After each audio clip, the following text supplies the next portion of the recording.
Welcome to the deep dive. Today, we're doing something a bit different. We're not just looking at a book, we're hitting the open road with a real cultural phenomenon. That's right. Jack Kerouac's on the road. Exactly, seminal stuff. So our mission today is, well, to really embark on our own deep dive into this literary map. We're drawing on insights from analyses like Yolda, Beat Kushinen, Yokuluzu, and, a bunch of other related materials. Okay. We really want to uncover why this novel didn't just capture a moment, but defined a whole generation. Yeah, And why does its restless spirit still kind of call out to us today? it's a great question. Because this isn't just about travel, right? It's a testament to this enduring human yearning for something more. Absolutely. The question isn't just what happened in the book, but why does this specific journey keep resonating, decade after decade? And what's truly fascinating here is how perfectly on the road captured and maybe even amplified the whole feeling of post-war America. Right. The late 40s, early 50s. Yeah. You have to remember, it was largely about conformity. Push for it anyway. Suburbs growing. The nuclear family ideal. A very ordered existence, maybe even stifling for some. Exactly. Stifling is a good word. But underneath that shiny surface, there was this profound sense of disillusionment, a real hunger for authentic experience. Okay. Kerouac's novel didn't just mirror this, it became this radical literary declaration of independence. It basically offered a blueprint for living outside the lines. A map, like you said. Yeah, it gave voice to that deep need to break free, discover truth through movement, through raw sensation. And leading that charge, really articulating that spirit, was Jack Kerouac himself, the undeniable architect of the Beat generation. Central figure? His whole approach to writing, it wasn't just style, was it? It felt more like a philosophy. Definitely. He championed this thing called spontaneous prose, a method designed to capture the immediate, unfiltered flow of thought and experience, like jazz improv almost. That's a great analogy. Forget meticulous editing. Forget polished structures or, neat literary conventions. He wanted the raw stuff, unadulterated truth. Right, and that style itself was an act of rebellion. It mirrored the very nonconformity his characters lived and the generation he was speaking for. So if we connect this to the bigger picture, Yeah. his refusal to stick to traditional literary structures wasn't just some artistic quirk. Not at all. It was a direct manifestation of the whole Beat generation revolt against societal expectations, against what they saw as cultural sterility. Blandness, materialism. Yeah, all of that. They felt mainstream culture lacked spiritual depth. So Kerouac's rapid, almost, frantic prose, it was the perfect vehicle for that raw pushback. It wasn't just telling a story. No, it was literature as this visceral act of defiance, pouring experience onto the page without a filter, without second guessing, believing that first thought was the best, the most honest one. Okay, let's really get into the heart of this legendary journey then. The novel itself, it's semi-autobiographical, right? A whirlwind. Very much so. It follows Sal Paradise, who's basically Kerouac. His stand-in. Yeah, his stand-in, as he plunges into these exhilarating, sometimes really chaotic cross-country trips. Often with Dean Moriarty. Ah, Dean Moriarty. The wild, magnetic force. He practically leaps off the page, doesn't he? He really does. So picture this. It's just this dizzying series of road trips, fueled by what, cheap coffee? Cheap coffee, jazz, poetry, intense love affairs, and this almost desperate search for some kind of elusive truth. Right, and it's not a neat plot. No clear beginning, middle, end. Not at all. And here's where it gets really interesting, I think. The structure is fundamentally nonlinear, like these episodic bursts. Perfectly echoing the spirit of freedom and improvisation that's at the story's core. Exactly. It resists order, just like the characters. And speaking of characters, we have Sal Paradise, our narrator. He's the writer, searching for inspiration, identity, meaning, often the observer. You're watching the whirlwind. Yeah. And then there's Dean Moriarty. Untamed, charismatic, reckless. He embodies this pure, unbridled freedom and chaos, draws everyone in. Especially Sal. Especially Sal. And we also meet figures like Carlo Marx. Who's pretty clearly Allen Ginsberg. Right, and other real-life Beat figures.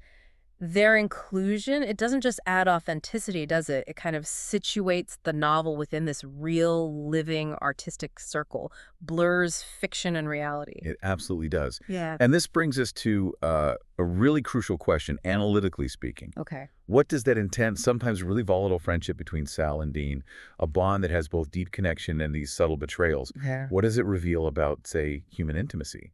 or the search for self. That's deep. Dean Moriarty isn't just a character. The sources really emphasize this. Yeah. He's the embodiment of raw energy, America's restless spirit personified. The catalyst. He's the catalyst, the living spark igniting Sal's journey, propelling the whole narrative.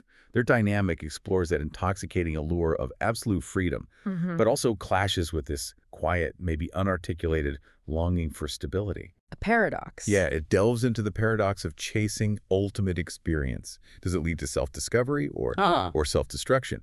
It forces you to confront the complexities of relationships when they're pushed to the absolute limit, stripped bare by the road. Wow. Okay, so if we look beyond the thrill of the adventures, the frantic driving, what were the big lasting themes Kerouac was really digging into here? He was definitely grappling with some profound universal stuff. Right. First, there's that massive theme of freedom and wanderlust. The open road isn't just a road. It's the ultimate symbol of possibility, escape. Absolutely. Escaping the suffocating confines of the conventional. That's huge. Then there's the search for meaning, this spiritual, existential longing that seemed to really permeate post-war America. They're looking for enlightenment, but not in institutions. No, in raw experience.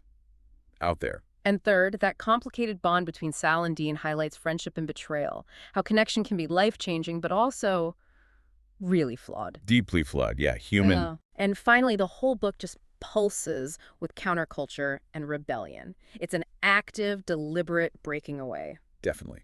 A conscious rejection of norms. And these themes you just laid out, they aren't just floating ideas, are they? They're tied directly into the novel's symbolism, which feels really active. Profoundly intertwined, yes.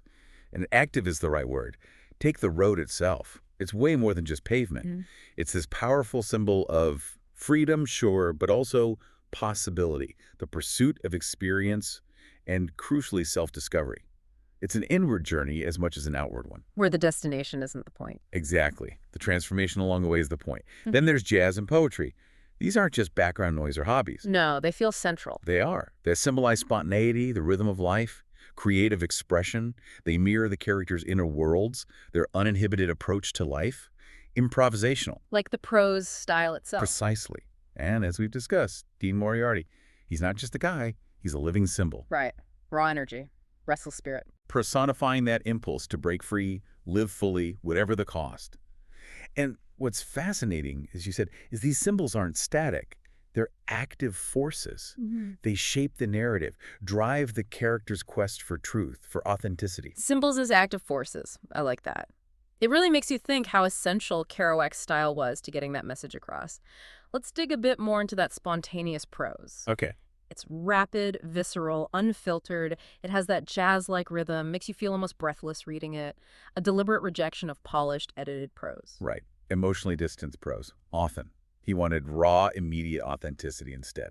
So how did this radical style choice serve the book's deeper philosophical ideas? Oh, it was absolutely crucial. You could argue the styles at the philosophy there. Kerouac was heavily influenced by existential thought, living fully in the moment, grabbing every experience, rejecting the conformity he felt stifled true existence. And the prose reflects that urgency. Exactly. His spontaneous prose, what his way of doing that philosophy on the page. He famously wrote the original manuscript on a single continuous scroll. Right, the legendary scroll. Yeah, which is like a testament to his belief in unedited, uninterrupted flow, a physical manifestation of the journey itself. He wanted it to feel like a continuous stream, mirroring that frantic pursuit of experience. Not just speed, but capturing truth, stream of consciousness. Capturing a raw stream of consciousness truth, yes. Yeah. He wanted to tap into something deeper, almost spiritual, that he felt got lost in traditional, maybe overly intellectualized writing. And if we connect this to the bigger picture... Well, Kerouac's method was deeply personal, almost spiritual, as I said. He was influenced by Eastern philosophies, like Buddhism. Okay. Believing that true understanding comes from direct experience, from that raw, unfiltered confrontation with life. His writing method, fueled by coffee, sometimes Benzedrine, intense bursts, was an attempt to almost transcend conscious thought. Right, directly from the subconscious. Kind of, yeah. Mirroring the character's frantic, authentic search for meaning outside those conventional structures. It forces the reader to experience the world with Sal and Dean's intensity, not just observe it. That's such a powerful point. The style makes you feel it. So looking at the whole arc of On the Road's influence, what does this all mean for us today? Its cultural impact was massive, right? Way beyond 1957. Oh, profound. It didn't just document the Beat generation. It defined it, gave voice to their anxieties, hopes, that hunger for meaning. Exactly. But the ripple effect didn't stop there, did it? No way. It became this foundational inspiration for pretty much every counterculture that followed. Yeah. Hippies in the 60s, artists, musicians, free spirits later on. Absolutely. For many, it wasn't just a book. It truly became a kind of manifesto. A manifesto for living differently. Precisely.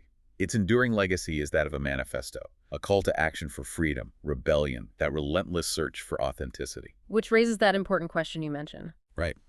How can a novel, written decades ago, about a very specific time, place, subculture, how can it still resonate so deeply today?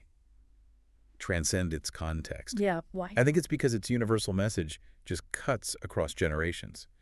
Kerouac presents life not as a destination, but as an ongoing, unpredictable journey.